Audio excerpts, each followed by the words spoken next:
इथे मी 1 कप नाचणी घेतले, त्यामध्येच 1 कप इतकं तांदूळ घालून घेते। इथे तुम्ही इडली राईस देखील वापरू शकता। इथे मी 1 कप इतकं तांदूळ घेतले, तुम्ही इथे तांदळाचं प्रमाण पाऊण कप देखील करू शकता। तसेच अर्धा कप इतकी उडीद डाळ इथे मी घेतलेली आहे। तसेच 1 टीस्पून इतका मेथीदाणे देखील आपल्याला ह्यामध्ये ॲड करायचे आहेत। आता आपण हे सर्व धान्य 2 ते 3 पाण्यातनं स्वच्छ धुवून घेणार आहोत। सर्व धान्य इथे आपलं स्वच्छ धुवून झालेलं आहे। आता आपण ह्याला 4 ते 5 तासांसाठी भिजत ठेवूया। 4 ते 5 तासानंतर तुम्ही इथे बघू शकता व्यवस्थित असं धान्य भिजून झालेलं आहे। आता आपण ह्याला मिक्सरमधून बारीक वाटून घेऊया। थोडं थोडं करून आपल्याला हे सर्व मिक्सरमधून बारीक वाटून घ्यायचं आहे। वाटताना आपल्याला इथे गरजेनुसारच पाणी घालायचं आहे, जास्त पाण्याचा वापर आपल्याला ह्यामध्ये करायचा नाही आहे। अशा पद्धतीने आपल्याला हे सर्व मिश्रण बारीक करून घ्यायचं आहे। नाचणीची साल थोडी जाडसर असते, त्यामुळे त्याला थोडा वेळ लागतो, परंतु आपल्याला हे बारीक असं वाटून घ्यायचं आहे।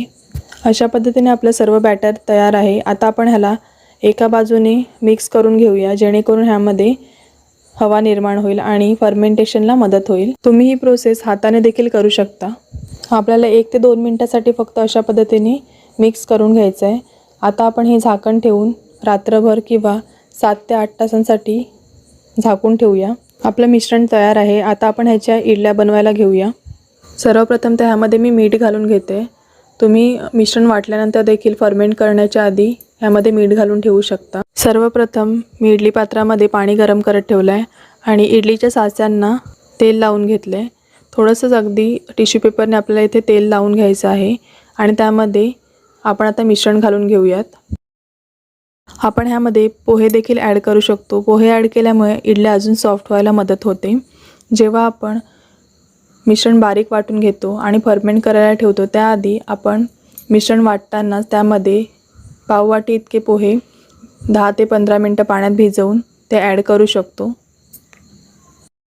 आपण इथे सर्व इडलीचे साचे भरून घेतलेत। आता आपण एक एक करून इडलीचे साचे इडली पात्रामध्ये ठेवून घेऊयात। मीडियम टू हाय फ्लेमवर आपल्याला ह्या इडल्या साधारणतः 15 मिनिटांसाठी तरी वाफवून घ्यायच्या आहेत। 15 मिनिटानंतर तुम्ही एकदा इडल्या चेक करून घेऊ शकता। टूथपिक घुसवून तुम्ही बघू शकता, जर का ती क्लीन आली तर समजायचं की इडल्या परफेक्ट कुक आहेत। आणि इडल्या लगेच काढायच्या नाहीत, थोड्याशा त्याला नॉर्मल थंड होऊ द्यायच्या आणि नंतर आपल्याला त्या साच्यातनं काढायच्या आहेत। अशा प्रकारे बटर नाईफच्या साहाय्याने किंवा चमच्याच्या मागच्या टोकाने देखील तुम्ही ह्या इडल्या व्यवस्थित काढून घेऊ शकता।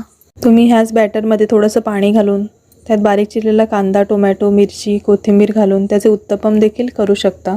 तुम्ही पण अशा पद्धतीने नाचणीची इडली करून बघा, सर्वांनाच नक्की आवडेल।